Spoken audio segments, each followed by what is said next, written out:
Hare Ram, Ram Ram, Hare Hare.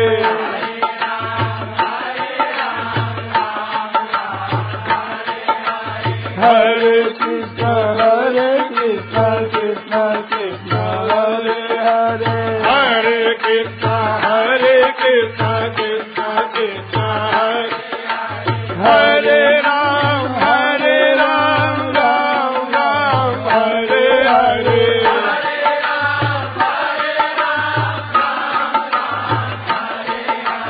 Hare Krishna, Krishna Krishna, Hare Hare.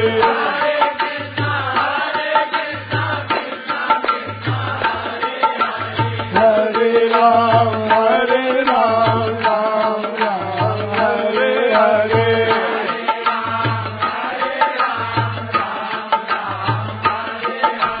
Hare Krishna, Krishna Krishna, Hare Hare.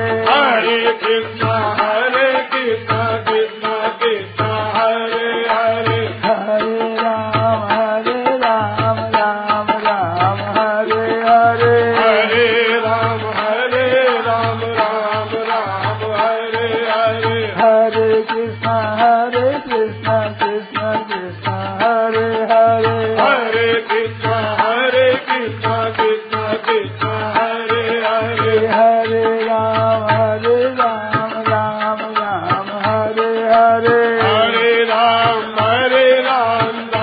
Ram Hare Hare. Hare Krishna, Krishna Krishna, Hare Hare. Hare Krishna, Krishna Krishna, Hare Hare. Hare Ram, Ram Hare Hare. Hare Ram,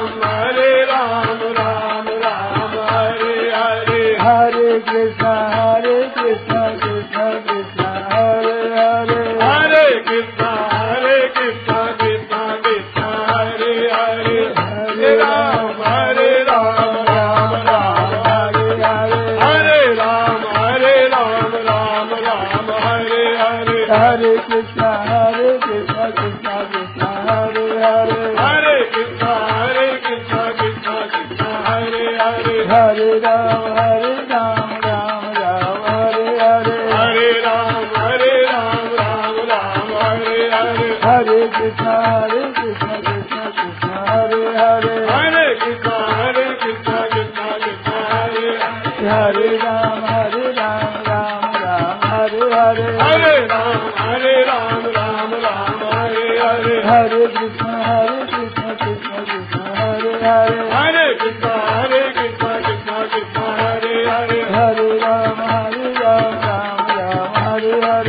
Krishna, Hare Hare. Hare Ram, Ram Hare Hare. Hare Ram, Ram Hare Hare. Hare Krishna, Krishna Krishna, Hare Hare. Hare Krishna, Krishna Krishna, Hare Hare. Hare Ram, Ram Hare Hare. Hare Ram, Ram Hare Hare. Hare Krishna, Krishna Krishna, Hare Hare. Hare Krishna, Krishna Krishna, Hare Hare. Hare Ram, Hare Hare. Hare Ram, Ram Hare Hare. Hare Krishna, Krishna Krishna, Hare Hare. Hare Krishna, Krishna Krishna, Hare Hare. Hare Ram, Ram Hare Hare. Hare Ram, Ram Hare Hare. Hare Krishna, Krishna Krishna, Hare Hare. Hare Krishna, Krishna Krishna, Hare Hare. Hare Ram, Ram Hare Hare.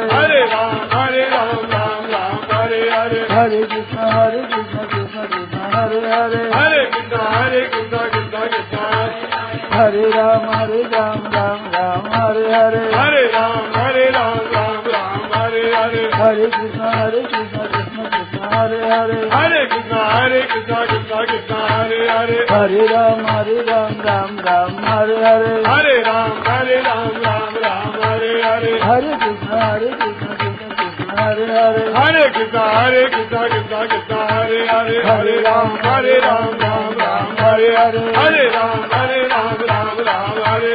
Hare Krishna, Krishna Krishna, Hare Hare. Hare Krishna, Krishna Krishna, Hare Hare Ram, Ram Hare Hare. Hare Ram, Ram Hare Hare. Hare Krishna.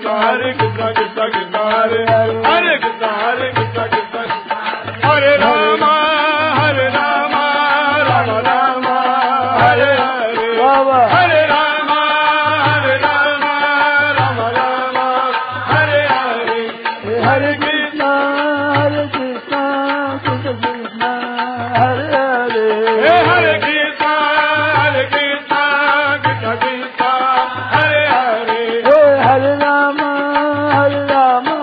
Rama Rama Hare Hare Hare Rama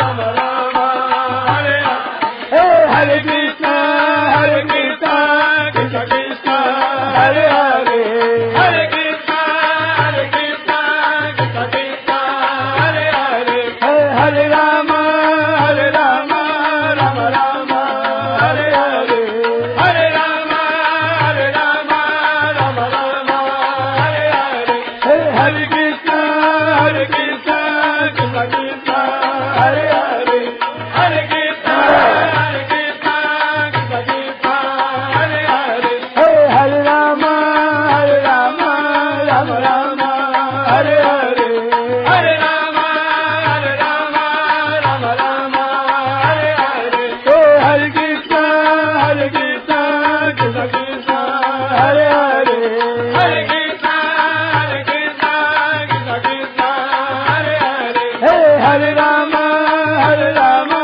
Rama Rama Hare Hare Hare Rama Rama Hare Krishna Krishna Krishna Hare Hare Hare Krishna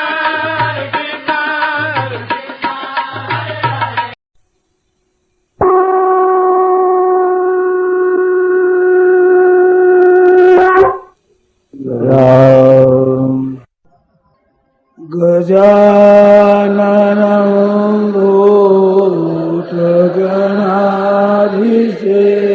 Bhutaganaधिसेवितां Kapittajando Bhayacharuhatam Umasutam Shokalina Sakarakam Namami Vighneswarapadankaram Parvanya Roso Bhakasvarava Prechami Tvam Dharma Samudacheta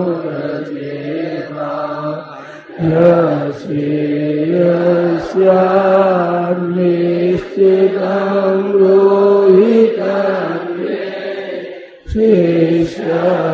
Shishasteyam sadimam tvam prapannam Kavim Puranamanusasidara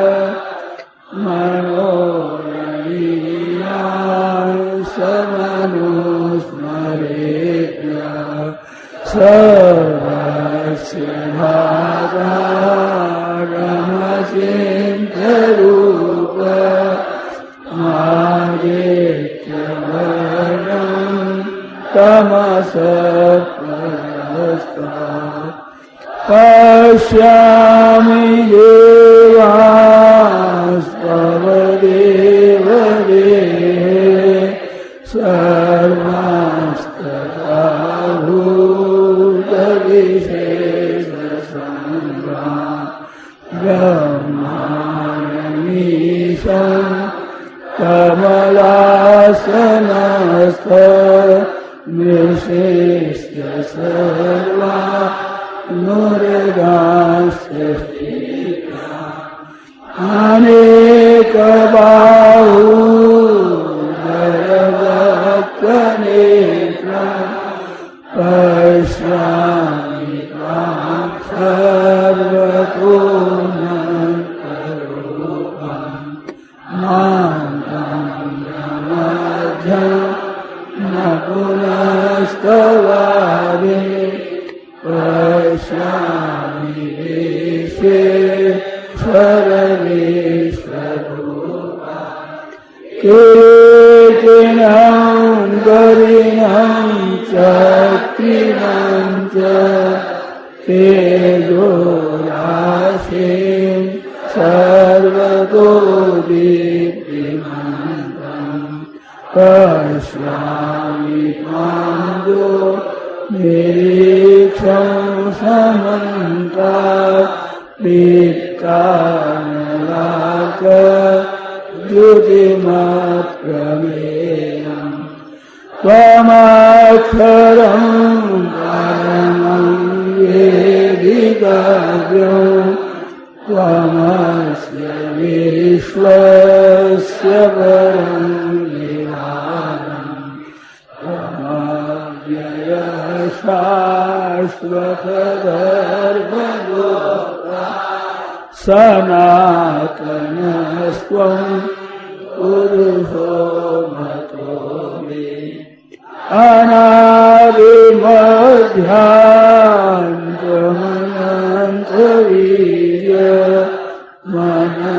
अनादिमध्यान्तमनन्तवीर्यमनन्तबाहु शशिसूर्यनेत्रम् पश्यामि त्वां दीप्तहुताशवक्त्रम् स्वतेजसा विश्वमिदम्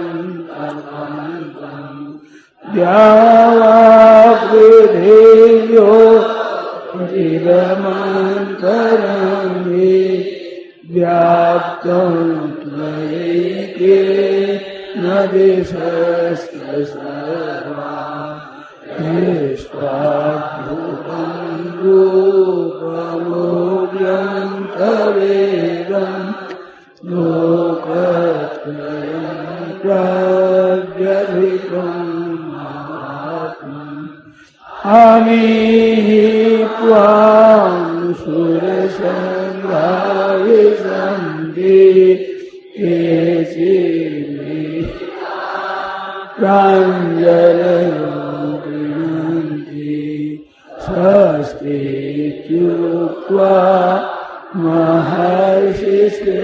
महर्षिसिद्धसङ्घा स्तुवन्ति त्वां स्तुतिभिः पुष्कलानि रुद्रादित्या वसवो ये साध्या विश्वेश्विनो मरुत सोष्मराश्च गन्धर्वयक्षा सुरसिद्धसङ्घा वीक्षन्ते त्वां विस्मिताश्चैव सर्वे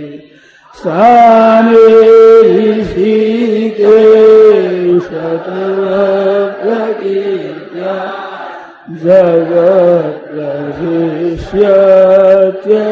जगत्प्रशिष्यत्यनुरज्यते च रक्षांसि हिता प्रीतिशो द्रवन्ति सर्वे नमस्यान्ति च सिद्धसङ्घा कस्माच्च तेन न मेरन्नात्मा गरीयसे ब्रह्मणोऽप्यादिपत्रे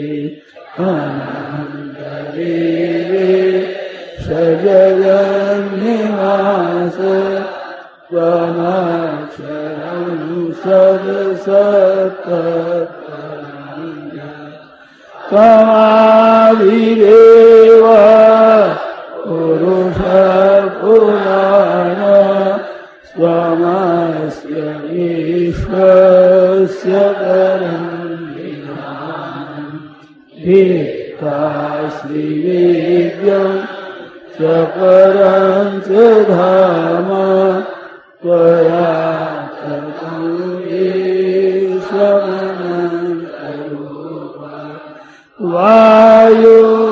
वायुर्यमोऽग्ने वरुणशशाङ्क प्रजापतिस्त्वं प्रपितामहश्च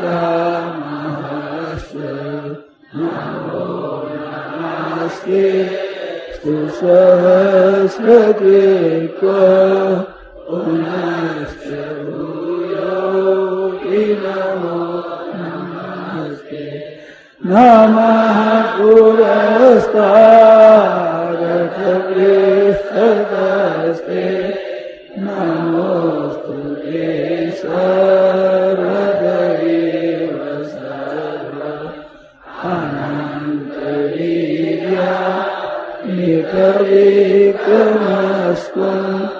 सर्वं समाप्तोषिततोऽसि सखेति मत्वा न समीयदुक्तं हे कृष्ण हे यादव हे सखेति अजानता महिमानं तवेदं मया प्रमादात् प्रणयेन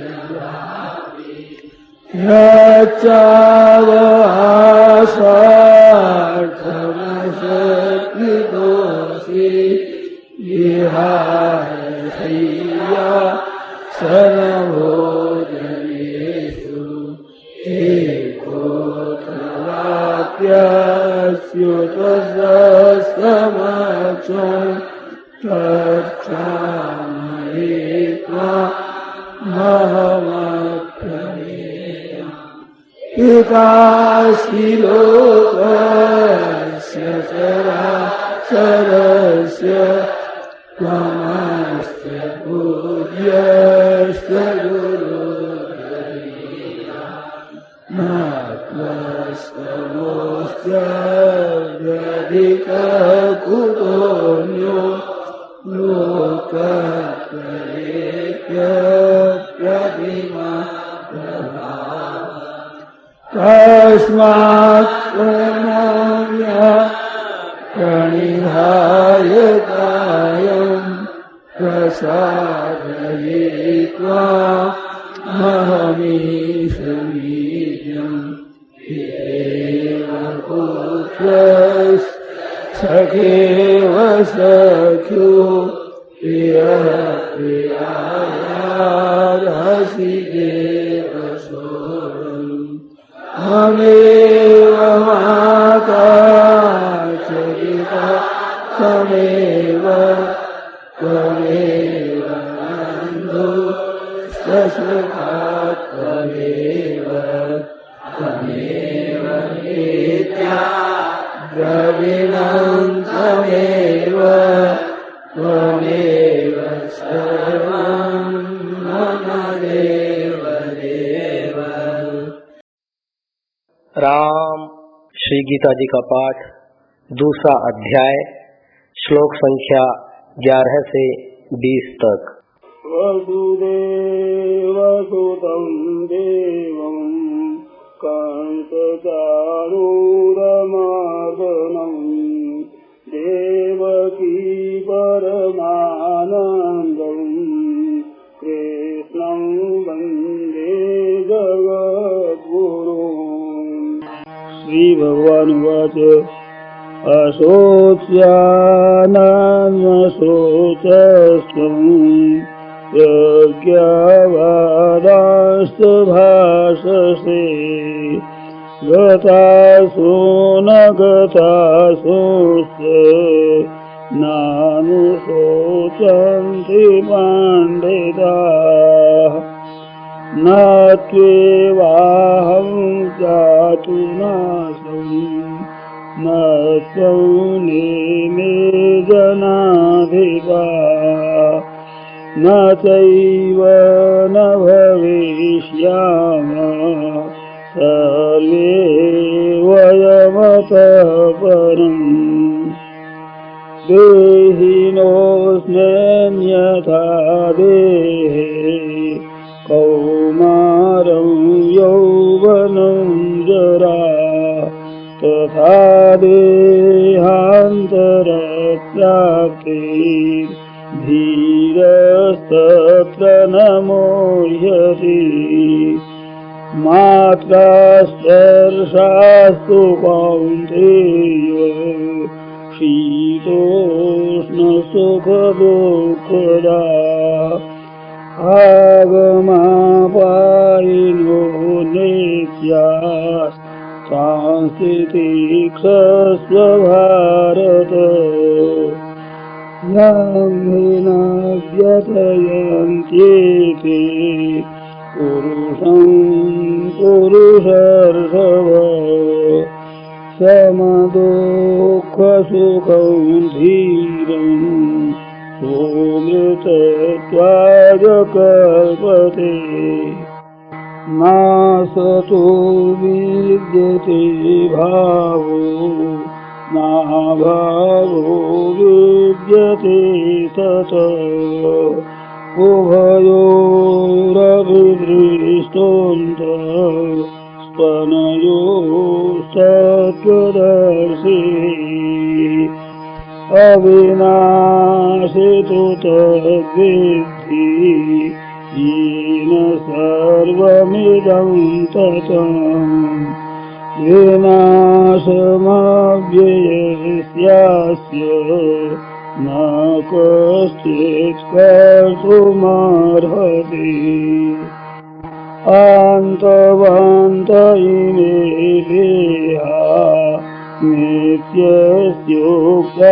शरीरिणः अनाशिनो प्रमेयस्य तस्माद्युध्यस्व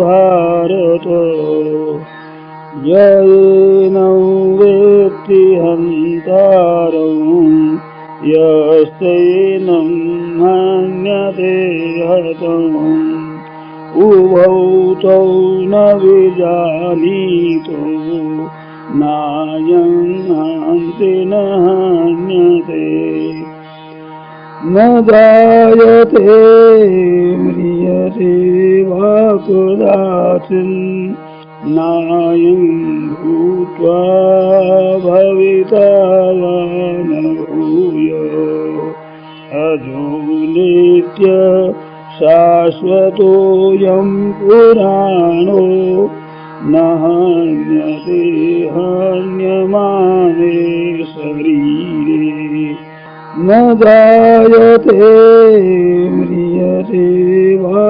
कदाचित् नायं भूत्वा भविता वा न भूयः अजो नित्य शाश्वतोऽयं पुराणो न हन्यते हन्यमाने शरीरे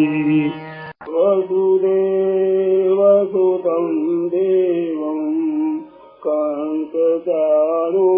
कंसचाणूरमर्दनं देवकी परमानन्दं कृष्णं वन्दे जगद्गुरुं कृष्णं वन्दे जगद्गुरुं हरे शरणं हरे शरणं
हरे शरणं हरे शरणं हरे शरणं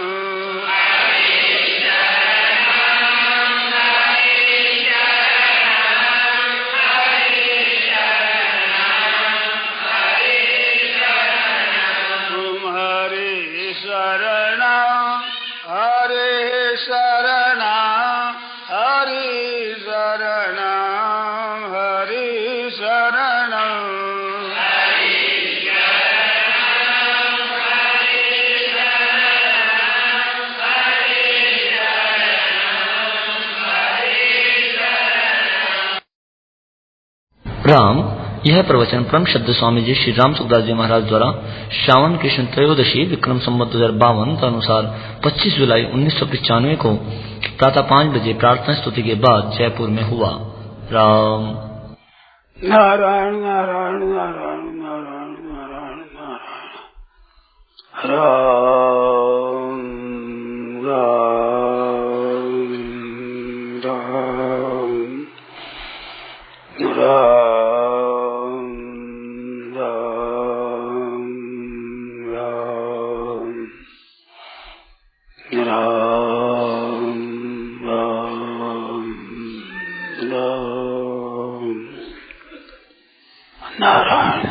सत्संग की बातें चलती है तो बहुत जगह बहुत बार लोग मन की बात पूछते हैं कि मन कैसे लगे, और मन लगेगा तो ठीक होगा, मन बिना ठीक नहीं होगा। ऐसी मन की प्रधानता की बात पूछते हैं, और पूछते हैं पर वो सुनने पर वैसा करते नहीं है। परंतु जिज्ञासा मन की रहती है कि मन हमारा लग जाए तो ठीक होगा, और बात ठीक है मन की। अर्जुन ने भी पूछी यही, यो यंग योगस्त्वया प्रोक्तं साम्येन मधुसूदन।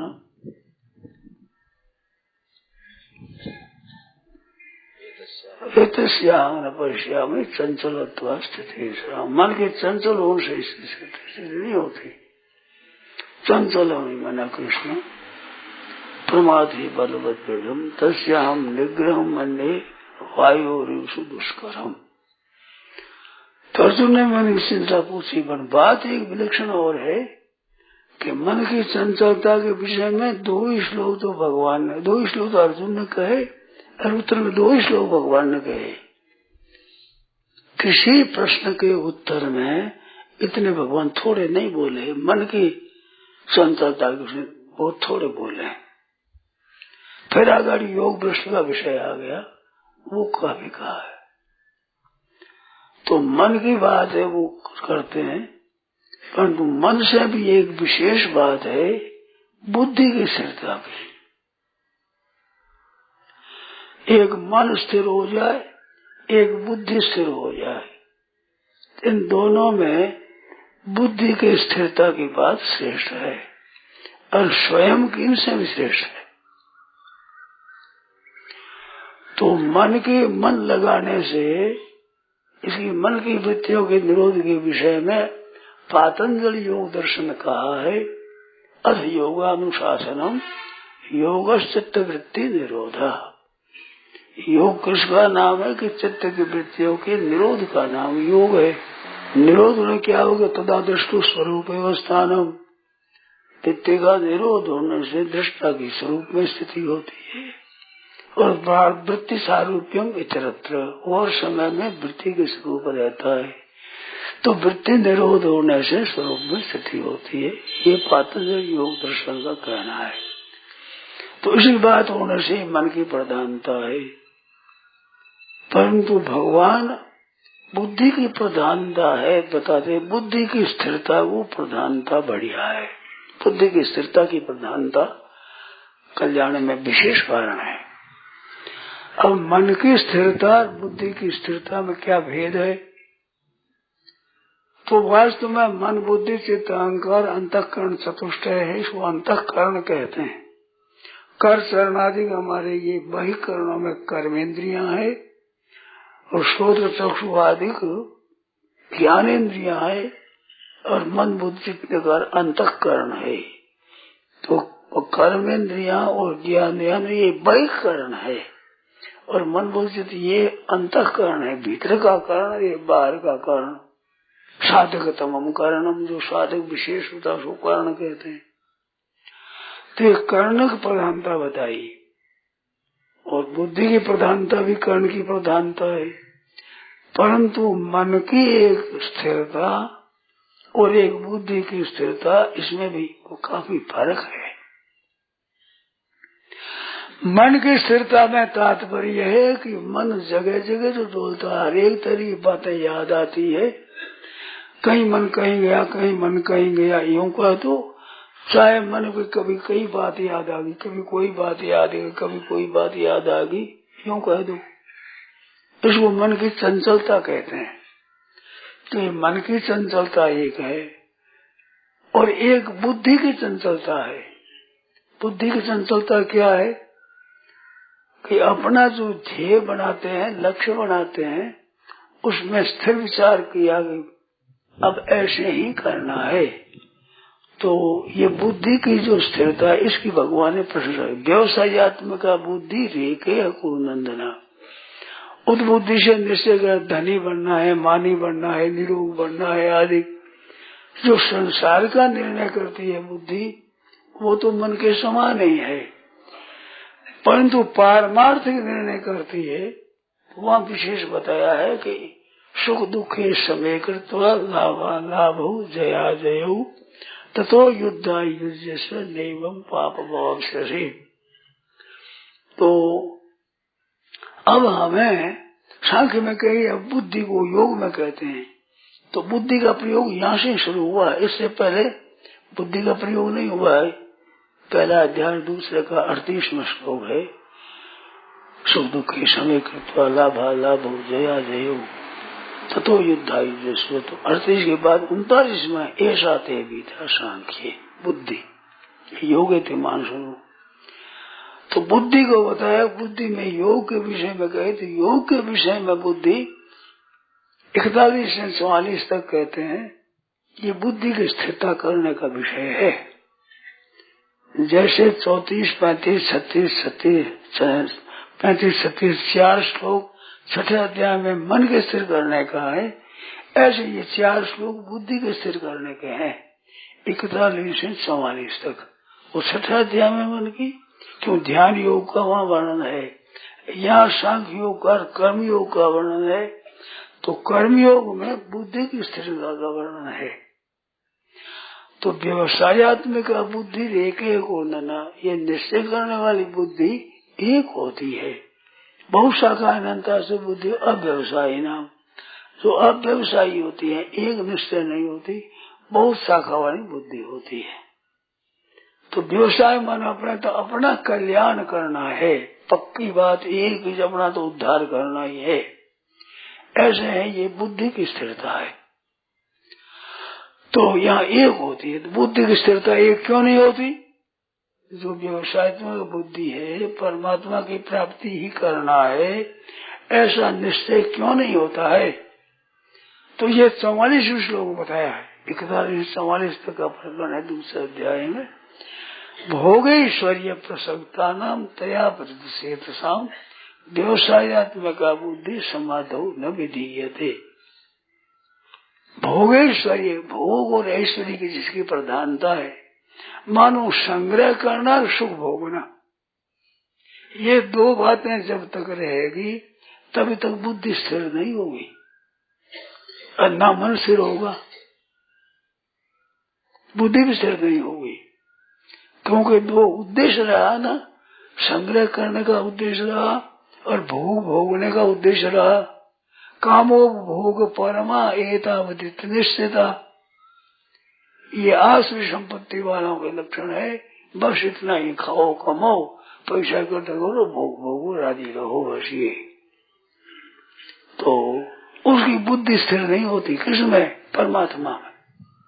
हमारे को परमात्मा की प्राप्ति करना है, ये स्थिरता नहीं रहती। ऐसे भोग और संग्रह की आवश्यकता अथवा उद्देश्य रखते हुए जो सत्संग करते हैं, जब ध्यान करते हैं, साधना करते हैं, तो उनकी साधना सिद्ध नहीं होगी।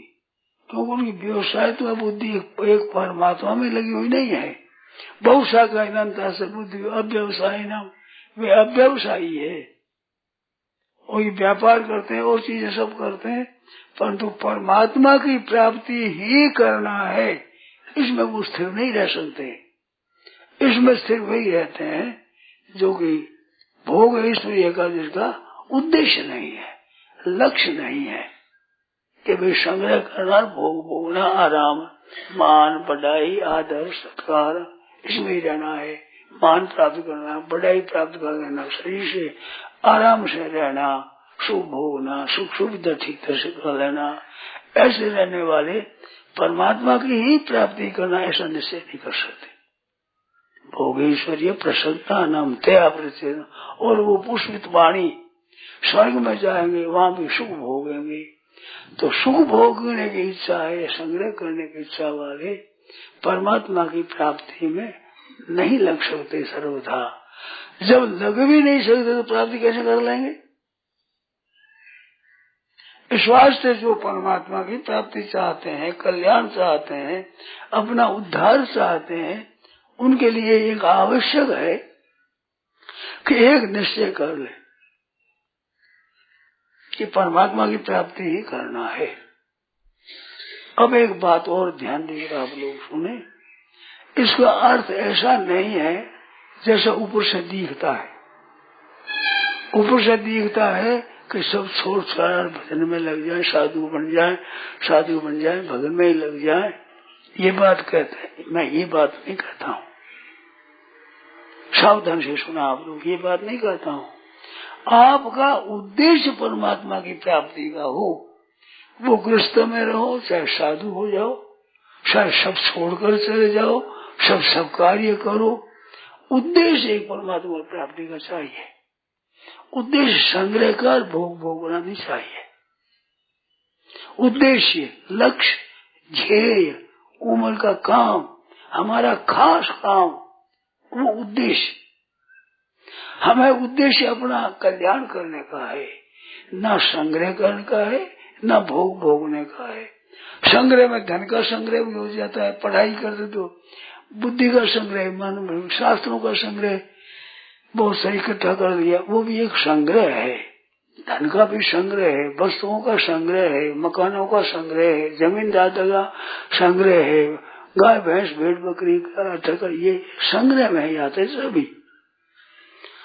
तो निर्वाह मात्र करना है और कर्तव्य रूप से करना है, तो गृहस्थ में रहो भी कर सकते हैं। लक्ष्य हमारा परमात्मा की प्राप्ति है, धन कमाना हमारा खास लक्ष्य नहीं है कि लक्ष्य नहीं और धन कमा लेगा। ऐसी बातें मैंने देखी है, लक्ष्य न होते भी धन पैदा हो जाता है। धन का लक्ष्य न करके भी काम करते हैं, उसमें भी धन पैदा हो जाता है, आने वाला धन आ जाता है। और धन का लक्ष्य करते उनकी भी धन आ जाता है, नहीं भी आता है। धन का लक्ष्य करते दिवाली हो जाते हैं, घाटा लग जाता है। लक्ष्य तो धन पैदा करने का है। तो ये नफा नुकसान लक्ष्य के ऊपर निर्भर नहीं है। माना धन का लक्ष्य रखने से धन पैदा होता है और धन का लक्ष्य न रखने से धन पैदा नहीं होता, ये नियम नहीं है। धन का प्राप्त होना न प्राप्त की प्रधानता है, वो भगवान का विधान होता है। उस प्राप्त के अनुसार धन आने वाला है, तो धन का लक्ष्य लेने पर भी धन आ जाएगा और धन का लक्ष्य रखने पर भी धन नहीं आएगा। ऐसे धन का लक्ष्य लेने पर भी धन आने वाला आ जाएगा और धन नहीं लेने वाला, धन का लक्ष्य न रखने वाले भी आ जाएगा। तो धन का आना जाना धन का लक्ष्य पर निर्भर नहीं है, ये विधान पर निर्भर है। ये बात खूब समझने की है, गृहस्थों के लिए विशेष ध्यान देने की बात है। अब आज मैं इसका विस्तार नहीं करता हूँ, अभी आप कहें तो विस्तार करेंगे। फिर कर्म हमारे होते हैं, प्राप्त होता है, संचित होगा, क्रियमान कर्म है, कर्मों का विशेष है, तो वो विषय का अलग है, वो भी नहीं करना है। ये तो बीच में इस वास्ते आ गई कि व्यवसायत्मक बुद्धि एक परमात्मा को ही प्राप्त करना है, इस बात को लेकर लोग समझे भी गृहस्थ छोड़ दो, साधु हो जाओ। तो साधु हो जाने से परमात्मा प्राप्ति नहीं होती है, न गृहस्थों को होती है। परमात्मा की प्राप्ति तो परमात्मा की प्राप्ति का लक्ष्य उसको होती है। लक्ष्य परमात्मा को किसी आश्रम में, किसी वर्ण में, किसी देश में, किसी वेश में, किसी संप्रदाय में कोई ना हो, परमात्मा की प्राप्ति ही करना है। तो ये गृहस्थ भी कर सकता है, साधु भी कर सकता है, हिंदू मुसलमान ईसाई हर एक कर सकता है, स्त्री पुरुष सब। तो व्यवसायत्मक बुद्धि, बुद्धि की स्थिरता, अपने विषय पर आ जाते हैं। बुद्धि की स्थिरता है, बड़ी काम की है। हमें इस लक्ष्य करना है तो इसमें बुद्धि की स्थिरता कर ली, बिल्कुल परमात्मा की प्राप्ति ही करना है, ऐसा स्थिर कर लिया विचार। फिर वो काम करो, गृहस्थ करो, व्यापार व्यापार करो, और जिसका काम है फौजी बलसानी वो बनो, चाहे दलाली बनो, दलाल करो, चाहे गाय रखो, तो कुछ भी करो, परंतु लक्ष्य परमात्मा की प्राप्ति होगा तो हर एक काम परमात्मा की प्राप्ति का कारण बन जाएगा। क्योंकि हर एक परिस्थिति में परमात्मा प्राप्ति हो सकती है। तो गीता ने एक बहुत विलक्षण बात की है, उसी तरफ ध्यान दें। गीता का उपदेश युद्ध के समय हुआ है। प्रवृत्ते शस्त्र संपाते धनुरुद्यम्य पांडव, युद्ध का बिल्कुल आरंभ होता है, शस्त्रों के चलने की तैयारी हो रही है। ऐसे समय में गीता को उपदेश दिया गया, और गीता में कहा गया कि सुख दुख के समय कृत्वा लाभा लाभ जया जय ततो युद्धाय जिस्वा। तुम सुख दुख लाभ हानि जय पराजय को समान समझकर युद्ध करो, तुम्हें पाप नहीं लगेगा। तो युद्ध रूपी क्रिया से भी पाप नहीं लगता और उद्धार हो जाता है, कल्याण हो जाता है। ये गीता में कही, ये विलक्षण बात ऐसी बताई गीता ने, बड़ी अलौकिक बात बताई है, हर एक जगह नहीं मिलेगी। युद्ध रूपी क्रिया, धन भार मनुष्यों का गला काटना, धन भार, कितना क्रूर कर्म है। अर्जुन ने भी कह दिया, तत्किं कर्मणि घोरे मांगनी हो जैसी केशव, मेरे को घोर कर्मों में क्यों लगाते हैं। कर्मों में भी घोर कर्म है, बड़ा हिंसात्मक नाश करने का। ऐसे कर्म करते हुए परमात्मा की प्राप्ति हो जाएगी, तत्व ज्ञान हो जाएगा। अर्जुन कहता कैसे वचन तो आपकी आज्ञा अनुसार हुआ। राज्य प्राप्त करने पर भी राज्य में अर्जुन फंसे नहीं, पांचों भाई वनवास में चले जाते हैं पोते को राज्य दे करके। तो राज्य में फंसता है जिसका भोग और ऐश्वर्य उद्देश्य होता है वो, और भोग और उद्देश्य जिसका भोग और संग्रह उद्देश्य नहीं होता वो फंसता नहीं है।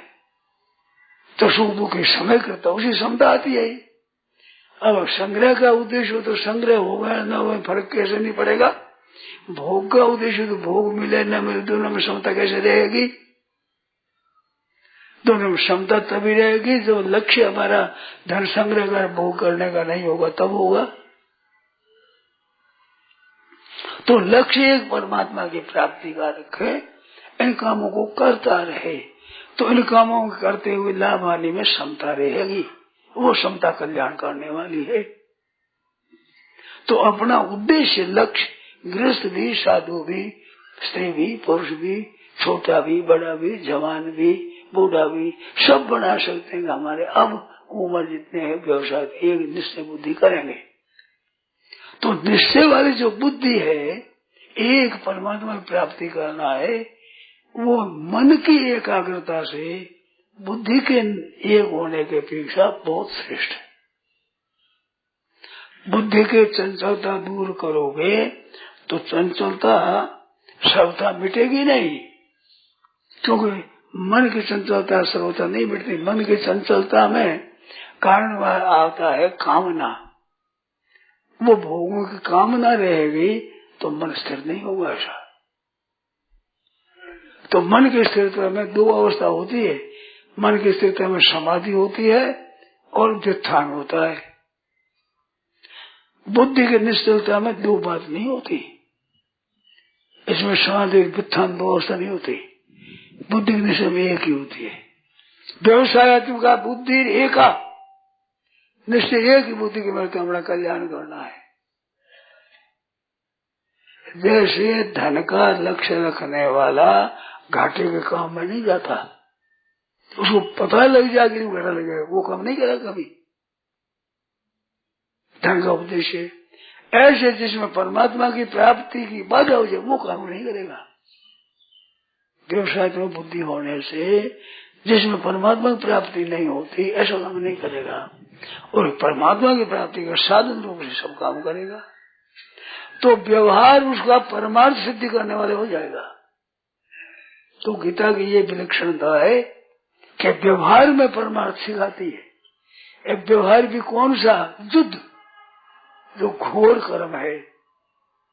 जब घोर कर्म में भी परमात्मा की प्राप्ति हो सकती है तो सौम्य कर्म में परमात्मा प्राप्ति क्या संदेह है? तो सौम्य कर्म करना है, जो अपना कर्तव्य है वो करो। ब्राह्मण, क्षत्रिय, वैश्य, शूद्र चारों के कर्म बताए भगवान ने। चारों वर्णों के कर्म अच्छी तरह से। आश्रमों का क्रम बहुत कम वर्णन है, गौण नीति से चारों वर्णों का क्रम बहुत विशेषता से। तो चारों कर्म करने में श्रेष्ठ कर्मणि अभिरता संसिद्धि लगते हैं। ब्राह्मण, क्षत्रिय, वैश्य अपने मन को संसिद्धि को प्राप्त हो जाते हैं। तो कर्म क्रिया बाधक नहीं है इसमें। तो क्षत्रिय का कर्म युद्धे चा विपलायनम, शौर्यम तेजो धृति दाक्ष्यम युद्धे चा विपलायनम दानम विश्वभावस क्षात्रम कर्म स्वभावजम। क्षत्रिय का कर्म है ये। तो कर्म करते हुए परमात्मा की प्राप्ति हो जाए। स्वकर्मणा तो सिद्धि बिंदरी मानव, सिद्धि की प्राप्ति हो जाएगी। तो ये क्या है? ये बुद्धि की स्थिरता है। एक निश्चय का हमें तो परमात्मा की प्राप्ति ही करना है। धन की प्राप्ति का निश्चय करने पर वो क्रिया में वो परमात्मा प्राप्ति नहीं होती है। धन की प्राप्ति प्रारब्ध से होती है। और बुद्धि का निश्चय अगर काम करोगे तो संसार की प्राप्ति तो कर्म के अनुसार होगी, पर परमात्मा की प्राप्ति निश्चय के अनुसार होगी। वो होगी ही परमात्मा की प्राप्ति। संसार का सुख दुख दोनों होगा, घाटा नफा सब होगा, जीना मरना होगा, आदर व्यादर होगा, प्रशंसा निंदा होगी, ये दोनों चीजें होगी। पर दोनों चीजों में वो निर्विकार रहेगा। उसका उद्देश्य परमात्मा की प्राप्ति है। और परमात्मा की प्राप्ति अप्राप्ति दो नहीं होती। दो तभी तक होती है जब संसार का उद्देश्य रहता है, परमात्मा प्राप्ति करना चाहता है तब तक। पर परमात्मा प्राप्ति ही करना चाहता है तो उसमें दो नहीं रहती। संसारिक सिद्धि हो न सिद्धि हो उसमें निर्विकार रहता है। हमारा लक्ष्य नहीं है, हमारा लक्ष्य तो परमात्मा की प्राप्ति करने का है। तो परमात्मा प्राप्ति में लगने वाला घाटा नहीं लगता। इसमें नफा ही नफा होता है। जिज्ञासु रवि योग से शब्द ब्रह्मादि बढ़ते, योग का जिज्ञासु हो गया तो भी शब्द ब्रह्म से अधिगमन कर जाता है। प्रेम कह मुझे सकाम कर सबको ऊंचा उठ जाता है। सबसे एक ही विचार है उसका। इस बात से भगवान कहते हैं तुम नित्य सत्व निर्योग क्षेमा तुम परमात्मा परायण हो जाओ। तो एक लक्ष्य परमात्मा की प्राप्ति करना है, ये बुद्धि की स्थिरता है। और चंचलता मिटाकर एक लक्ष्य में मन को एकाग्र बनाए, ये मन की स्थिरता है। तो बुद्धि की स्थिरता में अपना ध्येय अपना लक्ष्य एक बना लिया, उसमें कभी विचलित न हो, वो एक रह जाए तो परमात्मा प्राप्ति हो जाती है। इस वास्ते बुद्धि की स्थिरता मन की स्थिरता से बहुत श्रेष्ठ है, बहुत उत्तम है। तो मनुष्य बुद्धि की स्थिरता विचार नहीं करते, मन की स्थिरता की ध्यान देते हैं। ये खूब समझने की बात है। महाराज जी अभी आपने ये फरमाया कि मन में कामना रहेगी तो मन चंचल होगा। हाँ। तो ऐसे मन में कामना रहने से जब मन चंचल रहता है, हाँ। तो कामना रहने से फिर बुद्धि का निश्चय भी कैसे होगा? कामना रहने से बुद्धि, जैसे मन चंचल रहता है ऐसे ही कामना के रहते हुए बुद्धि का अब तो मैंने कह दी बात। बुद्धि की व्यवसाय तो मैंने कहा कि बुद्धि के धन का निश्चय करने वाला है तो उसमें दो बात होगी। ये कहा ना धन का निश्चय करके करोगे तो धन मिलेगा न मिला दोनों बातें हो गई। क्योंकि धन का निश्चय है तो नाशवान का बुद्धि से निश्चय कर लेने पर दोनों बातें हो गई, पर अविनाशी का निश्चय करने पर दो बात नहीं हो गई। अविनाशी का निश्चय होगा ही कैसे? कामना के रहते हैं ना, कामना का त्याग उद्देश्य त्यागा ना। पहले कामना के त्याग का उद्देश्य बनता है, पहले कामना का त्याग नहीं होता है। मेरे को तो परमात्मा की प्राप्ति करना है, संसार के भोग और संग्रह नहीं करना है। ये मूल में अगर भोग और संग्रह की बात होगी, अथवा भोग की होगी अथवा संग्रह की होगी, दोनों होगी, चाहे दोनों में एक भी होगी, तो बुद्धि स्थिर नहीं होगी। भोग ऐश्वर्य पुरुषोत्तम व्यवसाय तो बुद्धि न भी दिए थे, तो इसका आसक्ति त्याग करना पड़ेगा। पर आसक्ति के त्याग में मन की प्रधानता नहीं होगी, बुद्धि की प्रधानता होगी। आसक्ति कामना के त्याग में मन की प्रधानता नहीं होगी, बुद्धि की प्रधानता होगी। काम सकाम भाव है तो भी निष्काम भाव बुद्धि का अर्थ होगा।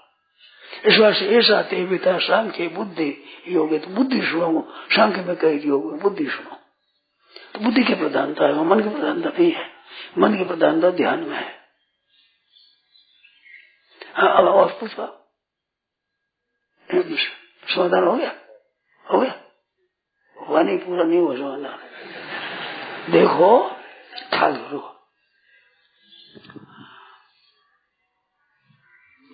अपने मन में संग्रह और सुख की इच्छा होती है, तब तक ना मन लगता है ना बुद्धि लगती है। हम परमात्मा में लगना चाहते हैं स्वयं, और मन को लगाते हैं तो मन स्वयं परमात्मा में नहीं लगता। और हम सब परमात्मा में लगना चाहते हैं तो हमारा ध्येय संसार में होकर परमात्मा ध्येय हो जाएगा।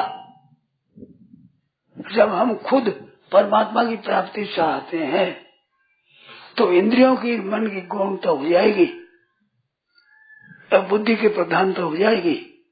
और बुद्धि के प्रधानता में भोग और ऐश्वर्य का आसक्ति नहीं रहेगी, ध्येय नहीं रहेगा। बुद्धि परमात्मा की प्राप्ति में मुख्य रहेगी। ये परमात्मा की प्राप्ति करना है, ये निश्चय भी तो कामना के रहते हुए कैसे हो जाए? कामना के रहते होती, कामना के बिना हो तो हो नहीं। महाराज आप तो कहते हो कामना के रहते बुद्धि से, मैं तो कहूँ कामना के और भोगों के रहते भी परमात्मा की प्राप्ति हो जाए। 2 श्लोक 4 श्लोक आते हैं गीता जी में, ध्यायतो विषयान पुंसा संगस्तेषु जायते संगास काम प्रणश्यति आता है। राग द्वेष वियुक्तेस्तु विषयान इंद्रिय शरण, विषयों का आचरण करते हुए प्रसाद स्थित प्रज्ञ हो जाता है। उद्देश्य जब परमात्मा की प्राप्ति होती है तो भोगों के भोगते हुए परमात्मा की प्राप्ति हो जाएगी। अगर उद्देश्य जब तो नहीं होगा तो संसार का ध्यान करते युक्त आशित मत पर है, 61 में कहा मेरे परायण नहीं होगा तो परिणित हो जाएगा। चला मानो भोग भोगते हुए भी उद्देश्य भोगों का रहेगा तो भजन ध्यान करते हुए पतन हो जाएगा। और उद्देश्य भोगों का संग्रह का नहीं रहेगा और उद्देश्य परमात्मा प्राप्ति होगा तो भोग भोगते हुए परमात्मा प्राप्ति हो जाएगी। आप तो चंचल विद्या में बात कहते चंचल रहे, अब नहीं दूसरे बहुत से नाम में ज्यादा समय हो जाएगा। इस विषय पीछे छोड़ो, आप बड़ा विस्तार से करेगा, कल ही छोड़ दो। याद रखना ये विषय कल छोड़ो। फिर क्या विषय है मेरे को याद दिलाने का? हमें भूल जाता हूँ, याद नहीं रहता है, हमें याद रह भी जाता नहीं भी रहता, भूल जाता हूँ। तो विषय ये है कि हमारा उद्देश्य परमात्मा की प्राप्ति का बन जाएगा तो परमात्मा प्राप्ति हो जाएगी। और उद्देश्य परमात्मा का प्राप्ति का न हो, संसार का रहेगा तो परमात्मा प्राप्ति नहीं होगी। इसमें मन और बुद्धि का कहाँ तक विषय है ये छेड़ना है। इसमें मन का कहाँ तक साथ है, बुद्धि का कहाँ तक साथ है, किस तरह से ऐसे बुद्धि छेड़ना तो याद याद आएगी, नहीं तो फिर वो याद ना देता। विस्तार से बताओ अच्छी तरह। नारायण नारायण।